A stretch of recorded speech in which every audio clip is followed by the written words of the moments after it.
Is it truly so easy to lease undead?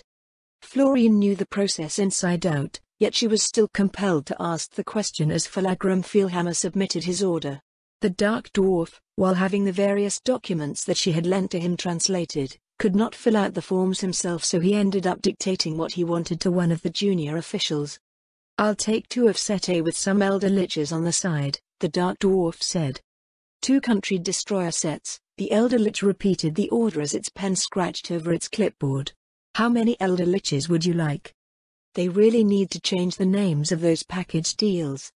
Supposedly, they were meant to sound impressive or inspiring, but since they could literally perform as advertised, all that the names of the various sets did was inspire fear, at least when it came to normal people. "Could you explain these 2 promotions near the top?" Falagrim pointed at his form. "The Office Despot and Rural Tyrant deals come with 3 Elder Liches trained for accounting, warehouse management and record-keeping tasks." "What's the difference between them?" "Office Despot comes with 3 Death Knights to assist with menial tasks. Rural Tyrant comes with 3 Soul Eaters for long-distance coverage." "We definitely need to change those names." "Why are they more expensive than the security bundles?" "They require extensive training that is outside of an Elder Lich's natural aptitudes," the Elder Lich replied. "I see. Just 4 of the Labyrinth Lord deals, then." "This one proposes that, rather than 4 Labyrinth Lord deals, you should upgrade to the Evil Cabal set. In addition to the same number of Elder Liches, a Death Priest is also included for no additional charge." "Sure." Falagrim waited as the Elder Lich filled out the form. So far, he had ordered 10 infantry squads and 12 Elder Liches on the side. "Since you appear to be entering an active combat area where delivering replacements may be difficult," the Elder Lich said, "would you be interested in our Power by the Hour program?" "The auxiliaries won't fight, will they?" "No. They will perform maintenance in a secured location, but their presence will facilitate optimal performance from your frontline units and greater campaign endurance." The Power by the Hour program was a new concept introduced by the Sorceress Kingdom that went hand in hand with the leased undead. After seeing action in the Baharuth Empire and the Draconic Kingdom, it was noted that protracted conflict against adversaries that fought in certain ways or were simply above a certain level tended to run each squad's death priests out of mana. Most countries, of course, didn't have anywhere near the number of magic casters with the appropriate spells to perform maintenance on the undead. Even if they did, they neither had the systems to support the undead nor did they have enough mana to support continuous operations. As with any industry, if proper maintenance wasn't possible, then operations came to a standstill. The Sorceress Kingdom's answer was to offer additional maintenance crews that would keep the leased undead in optimal condition. For the time being, the program came separate from undead leases, but Leanne noted that this sort of performance-based product support represented a revolutionary new method that could be optimized and applied to other industries. Rather than selling machines or vehicles and earning recurring revenue through parts, maintenance, and other services, they could sell performance. That was the only thing that most customers cared about, after all. They wanted a thingy to do a thing and everything else didn't matter until it mattered, at which point it was usually an expensive and time-consuming inconvenience. This would not only offer a simplified client experience, but it would also create a new industrial sector that employed skilled labor from the Sorceress Kingdom. To top it all off, doing things that way made it easier to collect performance data and keep technological secrets as the products being used remained the property of the company running the program. "I suppose it wouldn't hurt," Falagrim said. The Elder Lich added the option to the order. After reviewing the terms of the lease with the Dark Dwarf, the Elder Lich raised a hand to a temple as it submitted the order via message. "One would think you've done something like this before with how casually things went," Florine said. "Some people like being hands-on when picking out their slaves," Falagrim said, "but this isn't much different than ordering from the refinery." "The refinery?" An explanation didn't appear to be forthcoming. Florine couldn't for the life of her imagine what a person coming out of something called a refinery might be like. "Falagrim," someone called from outside the tent. "I brought a law." The Dwarf Lord turned to leave the pavilion that Florine had ordered set up weeks ago. It was meant to entertain guests, but Falagrim coming over to place his order was the first time it saw any use. "What do you have for me?" Falagrim said. "We checked the closest places," the grungy-looking dwarf ranger replied. They're still draining out. Then what's our best bet? Off the top of my head, there are a few places in the neck. That stays away, Falagrim said. What about Daorog? Law sucked in his lips, pounding a fist lightly against his thigh. It's guaranteed to be dry, he said. But it may take days to fight through. We've got plenty of muscle, Falagrim told him. Get our people packing. Are we going to bring the inmates as well? Of course not. Find some good boulders to chain them up to out in the field. The artisans can pick them up for work every evening. Wait, Florian frowned, you're just going to leave them to bake in the sun all day? He mentioned that they were criminals, but that didn't mean everything that happened to them was justified. Seems that way, Falagrim said. Unless you just so happen to have a bunch of jail cells conveniently on hand. Keep them in one of the stall areas, at least, Florian said. The posts supporting the roofs are sturdy enough to hold them. You're not going to charge me for using up the space, are you? No. Falagrim nodded at Law, who turned and jogged off in the direction of the dwarf camp. They returned to the pavilion, where the elder lich patiently awaited them. Your order has been confirmed. It held out a receipt. It will arrive with the next cargo delivery. Florian checked her pocket watch. Isn't that right now? She asked. Yes, the elder lich answered. They left the office area, heading north to the cargo lot. Along the way, they came across Falagrim's order. At the head of the column of undead was Lady Schultier, dressed in her usual black ballroom gown. Florian lowered her head in a curtsy. Good evening, Lady Schultier.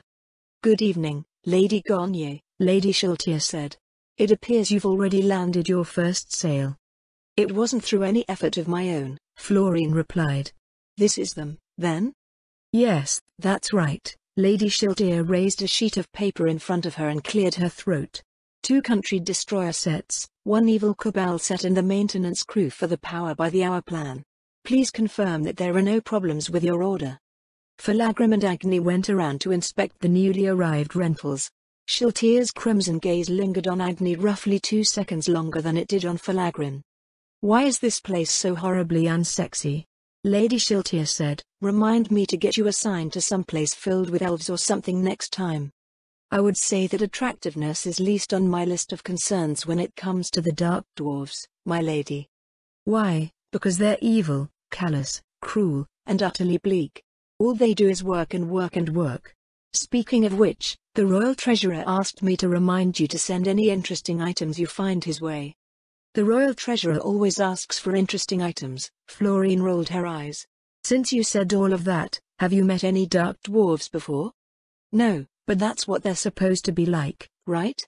We don't have any tales about them at all, my lady, Florian said, so I wasn't sure what to expect. He even got mad when I compared him to the mountain dwarves. That sounds about right. Lady Schultier stuck her hand into her inventory. They hate everyone and everything. Even each other. Here's something for you, by the way. Florian retrieved the folded slip of paper proffered between Lady Schultier's fingers. She couldn't help but frown as she glanced over the content. Lady Albedo wants me to go with them? She's really stretching with what falls under your assignment here, Lady Schultier muttered. But they're going to fight some sort of war, Florian said.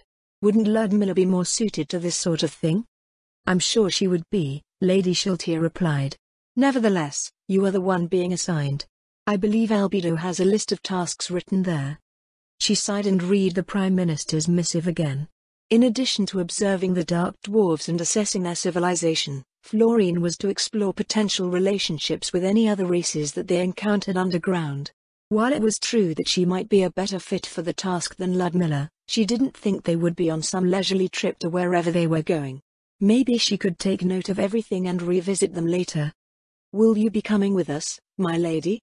As much as I could go for a good massacre these days, Lady Schultier replied, I'm still stuck to this schedule. Speaking of which, I must be on my way.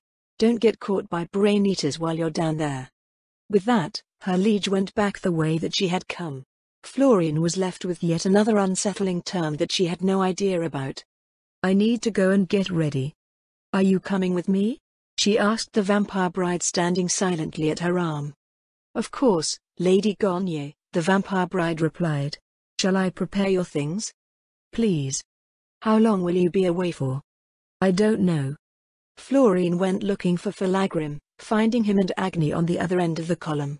She watched him quietly for a moment, wondering if he looked the same when he was inspecting slaves. Master Falagrim. How long will it take for you to reach your home? Depends on the condition of the underway. Without the dead weight we're usually dragging around 3 or 4 days if we don't run into any problems. Why? Didn't your daughter say that you only had a few days to reach your people? Florine said, why take your usual route? Because we'll never find the entrance, he said. The gates are occupied by the enemy. I think I'm missing something here. The entrance isn't something you can just stumble across, Falagrim said. Why do you think no one knows where we live?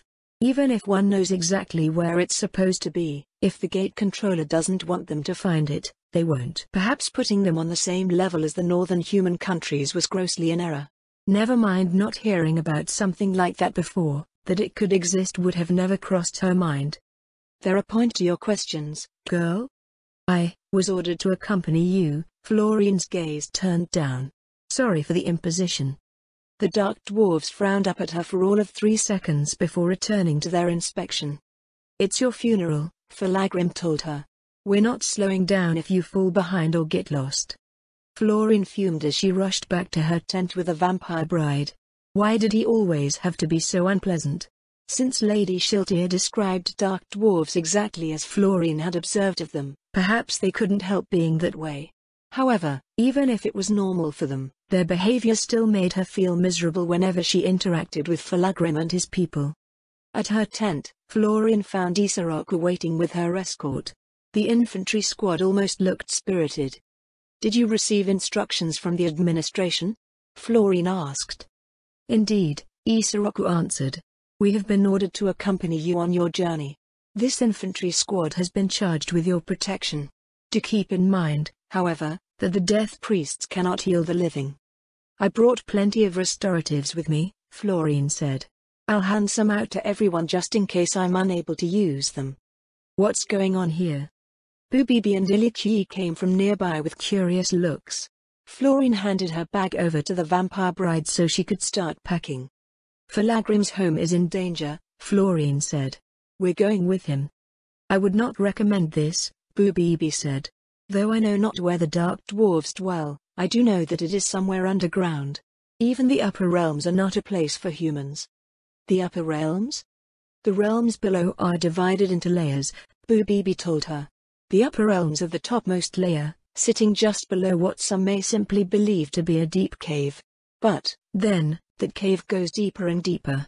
Eventually, one that follows it down will realize that they have entered what may as well be a different world. A world that has never known the light of the sun. One that often follows different rules from that which a surface dweller is accustomed to. It is at that point where that one has entered the upper realms. Wait, Florine said. I thought you said that the realms below were past the Great Flow. A matter of perspective, I suppose. There is always something below. Just as there is always something above. To surfacers, the realms below would be everything under the earth that you stand on. So the Xin inhabit the upper realms? We barely scratch the top of it, Bubibi replied. For the most part, we try to keep ourselves separate. There are far more dangerous things below than there are above. I suppose, for the true inhabitants of the realms below, people like the Xin and the Yoi would be considered surfacers. What is the place below the Great Flow called? Florine asked. The Middle Realms, Bubibi answered. That implies there's something under that. Again, the Xin hero replied. There is always something below. Our tales only speak vaguely of what lies there, however. The deeper one delves, the stranger things become from what lies above. Familiar and long-forgotten primordial forces alike dictate what is and what isn't, demanding a different logic from what we operate under. I have heard of vast oceans that lie beneath other oceans and the creatures that lurk in their depths. Rivers of magma that flow through fields of ice formed from the eternal battles between armies of elementals. There are unfathomably powerful dragon lords and other beings who essentially exist separate from the surface world and have been around since the world's infancy. How much of that am I supposed to believe? What if it's all real? Bubibi's words went far beyond what was presented in even the most fantastical of human legends.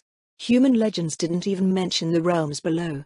Caves featured prominently enough, acting as places where treasure was hidden or monsters laired, but the stories that she knew never took a step beyond that. But nothing so extreme will happen in the upper realms, right? Florine asked. Things are less strange, Boobibi answered, but strange nonetheless. Since I've been ordered to go with them, Florine said, I'd like to approach everything with a more adventuresome attitude. Will you be able to come with me? My king sent me to accompany you, Boobibi replied. I'm not sure if he foresaw this, but I will come. What about you, Iliki? I don't think I'll be of any use to you in the upper realms, the Yoi said. My people live underground, but, like the Xian, our tunnels lie close to the surface. I would only be a burden. You're welcome to stay here for as long as you wish, Florine said. If you'd like to go home, you can accompany one of the food shipments there. The vampire bride emerged from Florine's tent and instructed the nearby undead to help dismantle it. Florine looked to the edge of the crater, hoping that Falagrim hadn't left her behind. How does the dwarf plan to penetrate the upper realms? Boobibi asked. He said something that sounded like Durarok, Florine answered. Boobibi and Iliki fell still. She felt Leolia rising from his perch on her hat. Durarok, that is a cursed place, Boobibi said.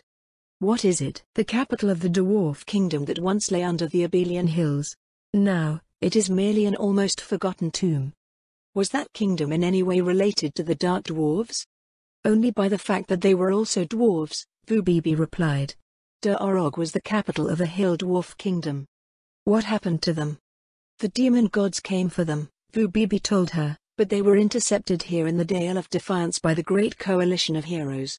After that victory, however, so much strength was lost that the monsters once held in check by that strength ran rampant, creating a second bout of chaos that raged over the region.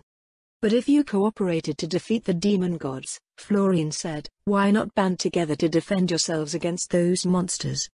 Boobibi seemed to shrug. Is it not as my king said? When great evils rise, so too do the people in common cause. Then the people quickly grow apart.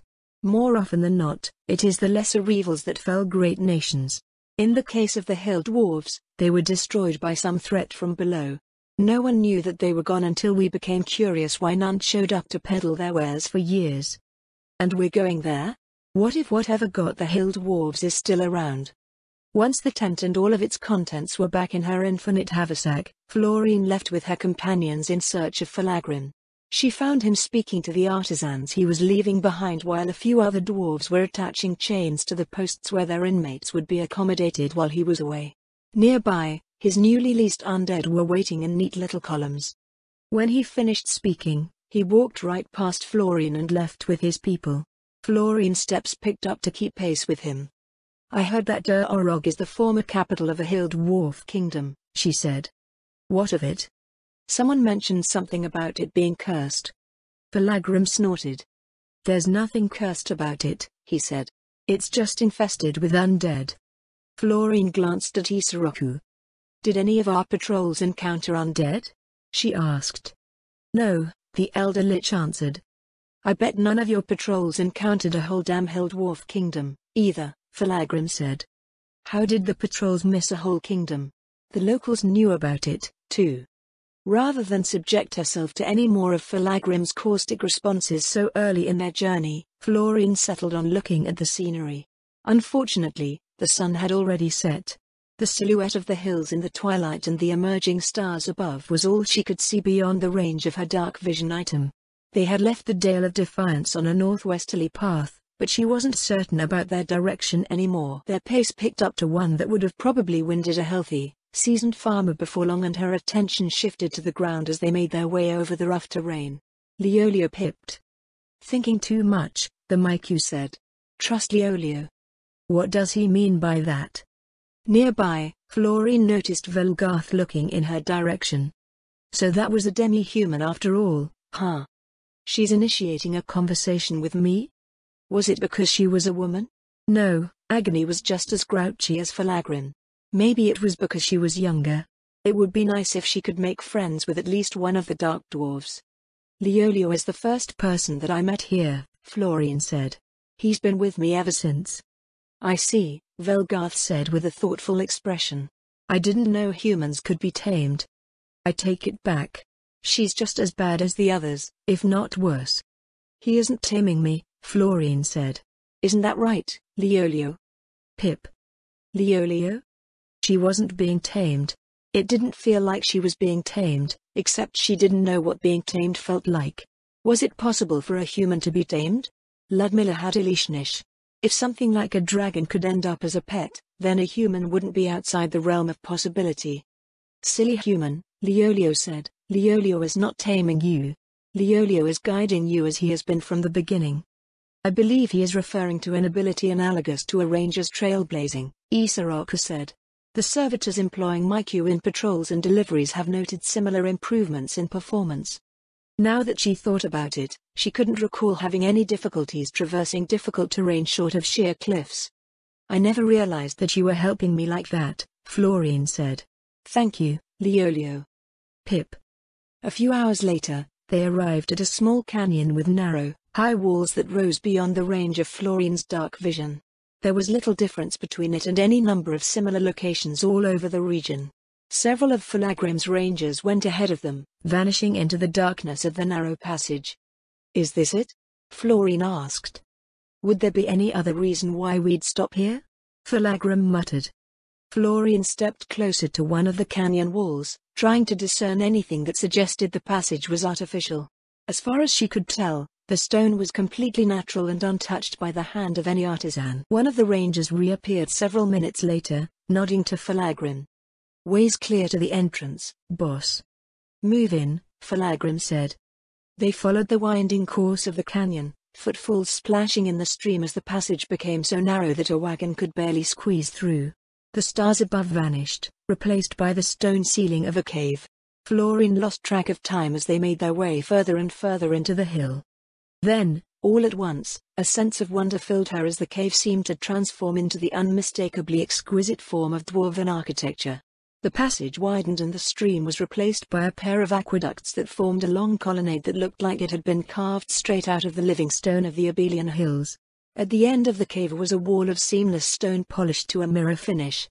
Velgarth, Falagrim said. Got it. Florine was left blinking as Falagrim's daughter stepped forward, vanishing into the stone. Several moments later, a circular seam 5 meters across appeared in the wall. She gaped wordlessly as the stone rolled away without sound or vibration.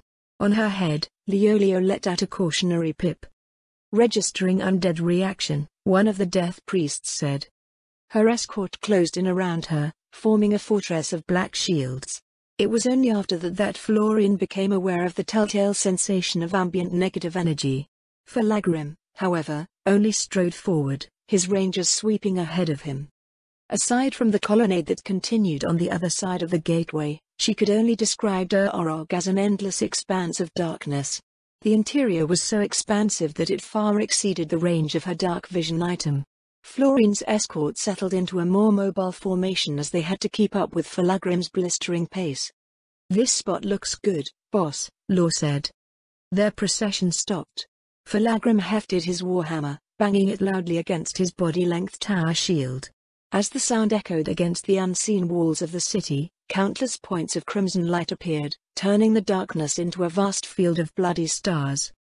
The dwarf lord turned to address his newly leased undead. Fill the ranks, he said as the murderous wave closed in on them. Dispose of the rest. Moving out in 2 minutes. Florine looked over her shoulder at the sound of Falagrim's voice. She immediately regretted wasting the precious seconds spent doing so.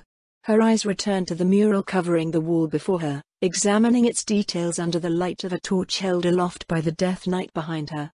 I don't have enough time to study all of this. The illuminated portion was merely one part of the mural and she wasn't sure how large the whole thing was. A lifelike scene was rendered into stone, portraying a battle between the hill dwarves and an army of giants, giantkin, and goblins. She couldn't estimate how long it had taken to create the mural, but even an uneducated common laborer could probably tell it was a priceless piece of art.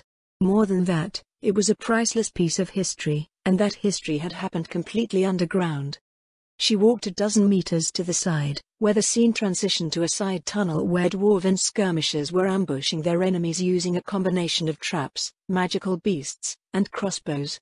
Moving out. Arg. Isoroku, she said. Have we received a response from the Royal Army?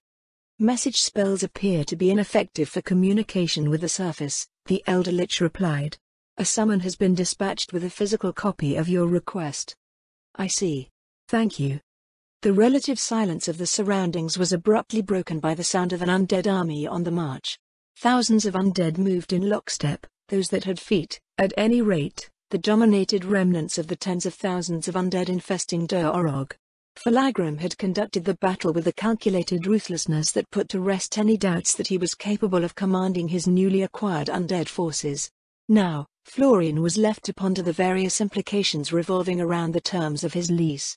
Falagrim had taken the standard contract that was publicly offered by the Sorceress Kingdom, though he was the first person that had actually signed up for one. Like the deals that the Sorceress Kingdom had with the Baharuth Empire, the Azalisian Mountain Dwarves, and the Draconic Kingdom, several clauses supposedly ensured that the leased undead couldn't be used as a tool of conquest. They were for defensive purposes only, and Falagrim assured the administration that he only intended to use them to secure his holdings. Now that they were on their way, however, Florian could only wonder how the Dwarf Lord might use the terms of the agreement in a way that went against their intent. I wonder if this Sorceress Kingdom of yours is just trying to split the world in half. What did he mean by that? At first, Florian assumed it was the obvious notion that anyone who leased the undead could be seen as siding with the Sorceress Kingdom or collaborating with what most of the world considered the enemies of all life.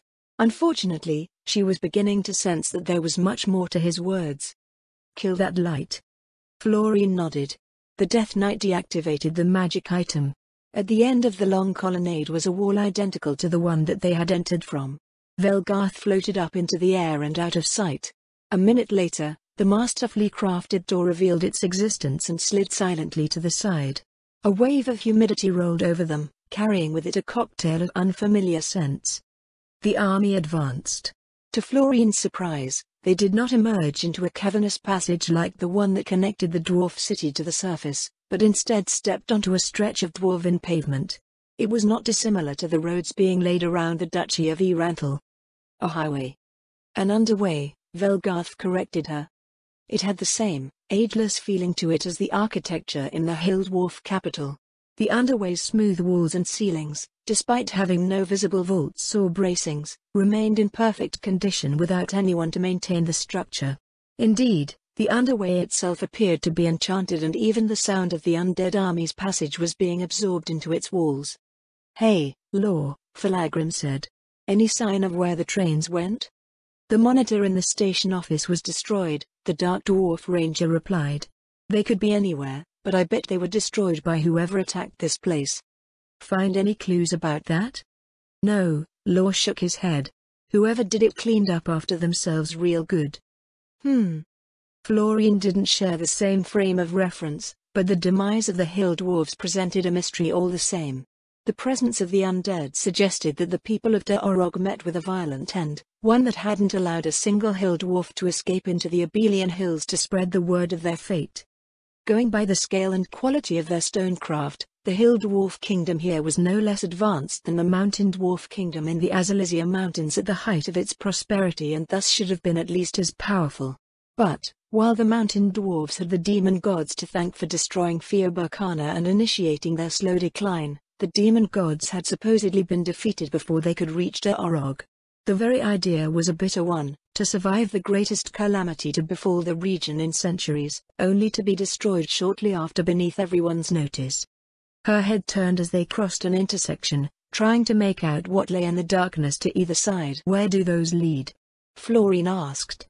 "To other cities, obviously," Velgarth answered. "Where do you think we're going?" "I thought we were going to your home." The dwarf woman snorted. "You're one of those types that thinks every race is just one blob of the same people, aren't you?" she said. "If the hill dwarves were so nicely connected to us, don't you think whatever got them would have gotten us, too? Do you know who did this?" "Nope." Whenever she spoke with Velgarth, Florian felt that she would have been better off not interacting with her in the first place. The worst part was that Velgarth went out of her way to speak to her once in a while, unlike Felagrim and the others. What drove the Dark Dwarves to behave that way? Lady Shiltir said that it was what they were supposed to be like, but Florine simply couldn't accept that. The idea that someone could just decide that an entire race was a certain way and have it be true was utterly ludicrous. Felagrim held up a fist and the army came to a stop. A pair of his rangers appeared out of the gloom. "We got squatters," one of them said. 10 kilometers ahead. Goblins at one of the mine junctions. "Great," Felagrim said. "Everyone, get ready for a jolly little chase." "Wait," Florine said. "What are you doing?" "I just said what we're doing. You're not going to make some stupid claim about these goblins being your citizens, are you? We're a kilometer underground and no one that lives here has even heard about Yaldabaoth or the Sorceress Kingdom." The Sorceress Kingdom's administration had no record of anything so far beneath the surface, so at least that much was probably true. In many ways, it felt as if the royal court's side of the government shared the same blindness as its human subjects. Florian's experience working with the other races in the Sorceress Kingdom only served to underscore the oddity. Despite mostly being composed of heteromorphs, they tended to see things in what could only be described in a human way. They placed value on what humans valued and acted as humans would in a wide range of situations. This, in turn, led many to interact with them as they would with humans, right up until the point where they would be pointedly reminded that they were not. Except, aside from those moments, Florian couldn't honestly say that they weren't for all practical purposes. Some might suggest that it was an act for the benefit of Erantal's citizens, but it was very difficult to act so consistently. All that aside, she had no legal authority to intervene in Felagrim's actions. The lease was his to do with and they were effectively in an unclaimed frontier. It was a similar problem to what Ludmilla had to deal with in the Empire, except that there wasn't a faction in the Empire holding them back. "May I at least ask why you're doing this?" "Because this kingdom was sealed from the surface," Felagrim said. "That means the only way these goblins can get in is from underground. Fleeing down these underways will only lead them to cities filled with the undead, so they'll flee into the mines and lead us right to the spot where they got in from outside. Have you considered just asking how to get out?" "Sure." Felagrim threw up his hands. "Let's go and ask." By the time they reached the aforementioned mining junction, the goblins were gone. A few of Felagrim's dwarves picked through the settlement for any noteworthy finds, but the rangers tracking the fleeing goblins returned before long and they were once again on their way. "So," Felagrim said, "in what world does a tribe of goblins just stand around waiting for an army of undead to march up to them?" A long sigh escaped Florian's lips. Boobibi reached up and gave her a consoling pat on the back. "You are a kind soul," she said, "but kindness is not given time to work in the realms below. It is a far more competitive place than the realms above." "Cooperation can provide a competitive edge," Florian noted. "This is true," Boobibi said. "But for every individual that succeeds in this quest for cooperation, 10 million perish. That is why one only tends to see cooperation between members of the same race or those who share the same space for untold ages without managing to kill one another off." "It would go faster if people were willing to communicate," Florian said. "Communication happens all the time," Boobibi told her. "Those goblins fleeing communicated their aversion to our presence. Communication is not only done in speech or writing, as humans tend to believe." "I have a friend that says things like that," Florian said. "She asserts that communication happens constantly and the true failures in communication occur when one doesn't recognize or respect the forms of communication being employed." "Your friend is wise. Do you not believe the same thing?" "I don't think she's wrong." Florine held out her arms for balance as they made their way deeper into the earth. "It's just that, well, it's as you've just said, humans are accustomed to certain forms of communication. In places like Roble, Riestais, and Baharuth, the vast majority of humans only ever deal with other humans. The Duchy of Erantal was part of Riestais, and the learning curve that comes with this leap from our former society to the new one is so steep that it almost feels like an unreasonable demand. Of course, every race in the Sorceress Kingdom was facing a similar challenge. One could say that humans had the easiest time of it, as their society served as a baseline for the country. Still, even that was more than daunting enough. "This mine's infested with fissures," Law's voice came from ahead of them. "Watch your heads," though I guess they'll have to go through all the tall ones before they get to us. What's a fisher? Florine asked. A type of monster that resembles a scorpion without a tail, Vubibi said. They dwell on high ledges and cracks in the ceilings. Each lays in wait, dangling a thread similar to spider silk from above. What gets stuck to it is pulled up into the fisher's lair to be consumed. Florine turned her gaze up at the darkness, searching for anything that looked like a spider web. How do they see what they're trying to catch? Fishers do not have eyes, Vubibi told her. They perceive the world through a type of blind sense, detecting vibrations in the ground and the air. I see. How big are they? Isoroku bumped into her shoulder as it was yanked into the air. The elder lich reached up to grasp the string-like line stuck to its skull, which only served to get its hand stuck fast, as well. A death knight jumped up, grabbing Isoroku by the ankles. The sticky strand went taut. Someone stop that thing, Florine cried out. She watched worriedly, wondering if elder liches could be pulled apart. Summon undead 4. 4 wraiths shimmered into existence, flying up to follow the strand of fisher silk into the darkness.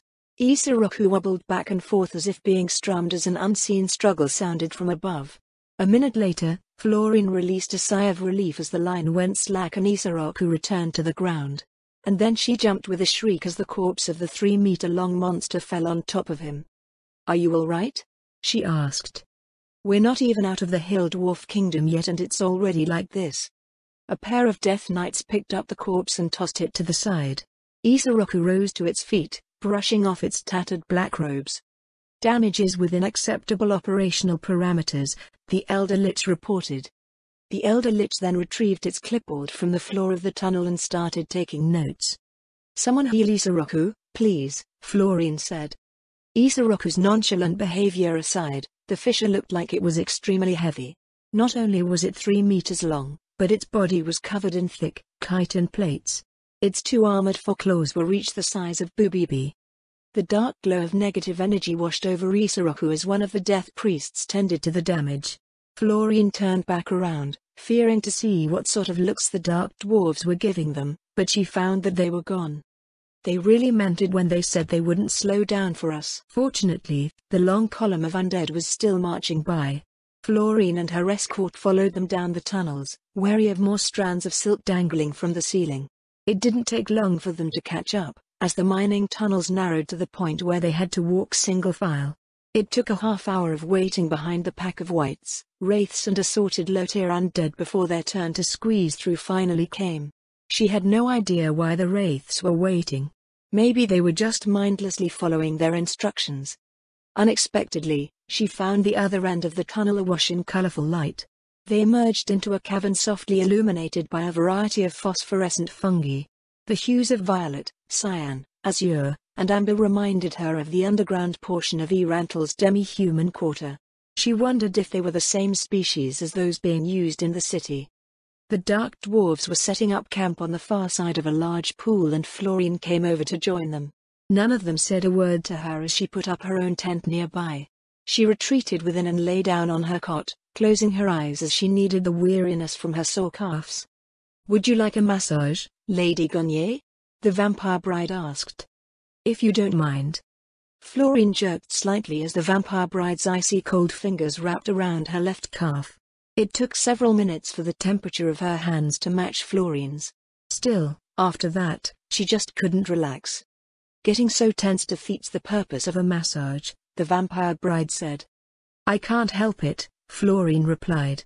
I know I asked for this, but I keep thinking that you're going to do something to me.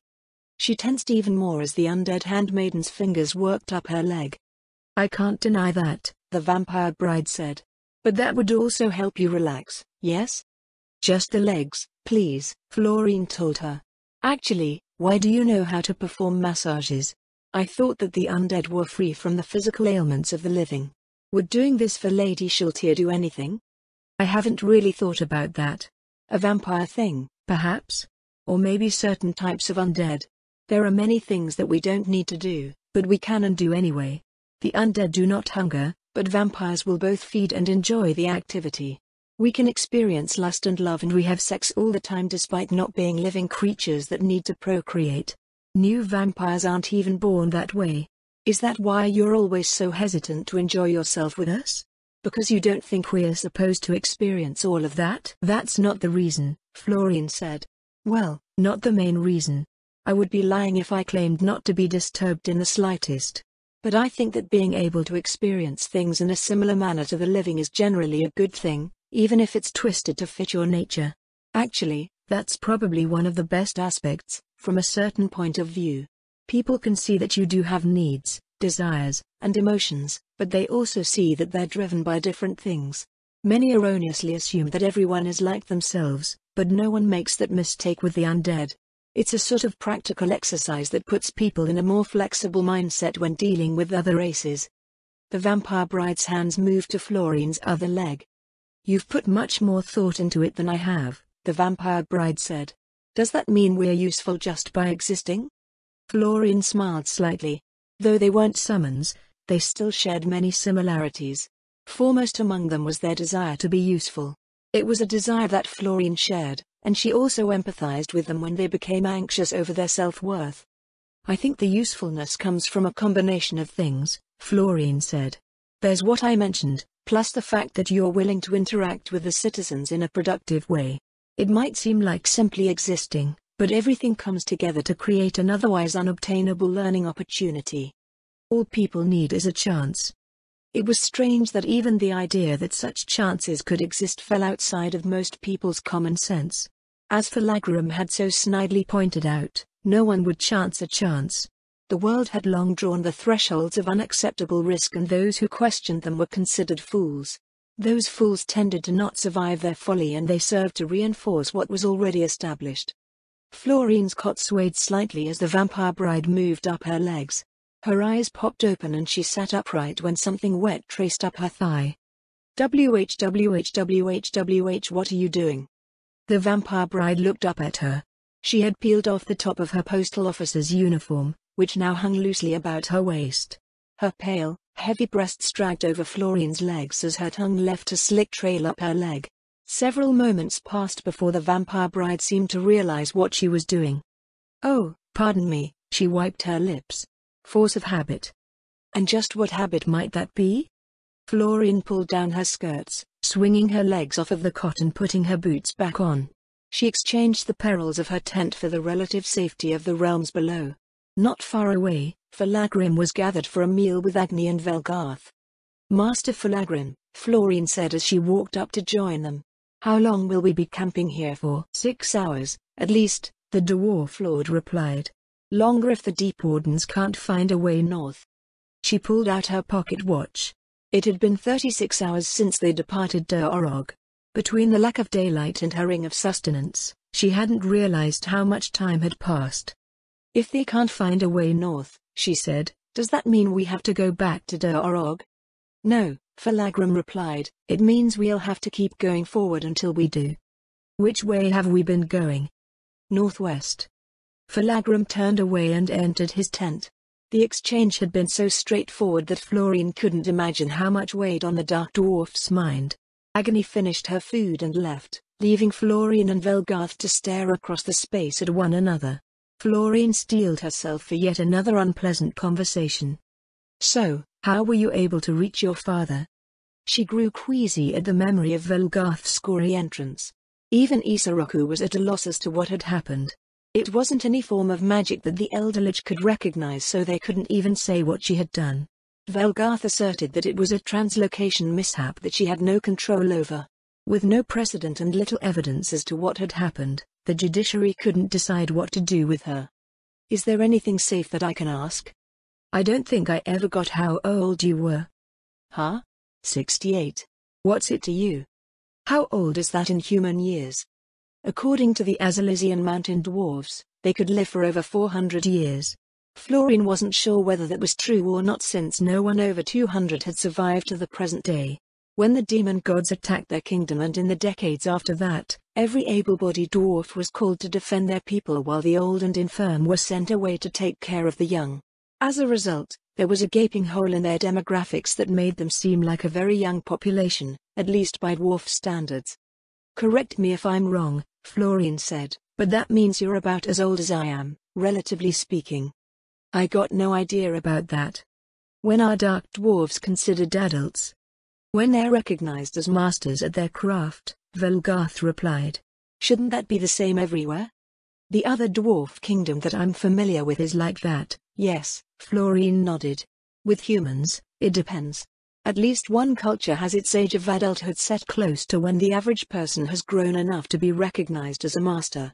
With most of the human cultures in the region, however, the age of adulthood is around when one becomes a journeyman. Velgarth's lip curled as her look turned incredulous. That's crazy, she said. No wonder human civilizations always collapse. Does your home fall apart every other week? It's not that bad, Florine said. Our countries don't usually get destroyed unless something stupid powerful comes along and kicks everything over, like the demon gods or the 8 greed kings. Can't imagine that. Does that mean you're just a kid, as well? I'm an adult. A master adult, or a journeyman adult? The journeyman kind. The dwarf woman shook her head with a condemning look. So this sorceress kingdom sent a kid to run their operation in the Abelian Hills, she said. This isn't my first time working with tribal societies, Florine said. One of my first big assignments was laying the foundations for a trade network in another part of the sorcerer's kingdom. I helped thousands of demi-humans adapt to an urban environment, as well. You don't say. What about you? Florine asked. Your father's a dwarf lord, isn't he? I'm curious about how scions from other places are raised. What's there to be curious about? Velgarth answered. Parents raise their kids the best way they know and can afford. The people on top teach their children how to stay on top, and they do it in a place where their enemies can't get to them. Technically, it did describe how things went, as far as Florine knew. A human noble's upbringing was almost entirely at home or in the home of a trusted ally. Quality of education varied, with the vast majority of houses only being able to afford what was immediately important. From what she saw of the dark dwarves so far, however, Florine could only imagine that Velgarth's upbringing had an outsized portion dedicated to surviving the malice of her own people. So where are you in all of that? Florine asked. I'm still uncertain whether you're considered an adult or not. Somewhere in between, I guess, Velgarth said. Our traditions state that every scion has to be in the military for at least a century. That's a long time. Velgarth shrugged. One learns how to fight and how to fight alongside one's clan, or one dies. With that, the dwarf woman turned and left. Following her lead, the remaining dwarves withdrew into their tents, leaving Florine standing alone. Did that count as progress?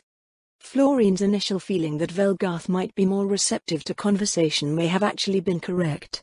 She just had to account for the fact that what would be considered hostile by human standards was probably normal for dark dwarves. Not being subjected to one unpleasant thing or another every second sentence was probably as good as it got. With the undead securing the cavern and the camp settling down for their first rest in nearly 2 days, Florine decided to head back to her tent. With the ever-increasing sense of grim focus falling over the dark dwarves, she suspected that it might be the last stop before Falagrim returned home to challenge his clan's fate.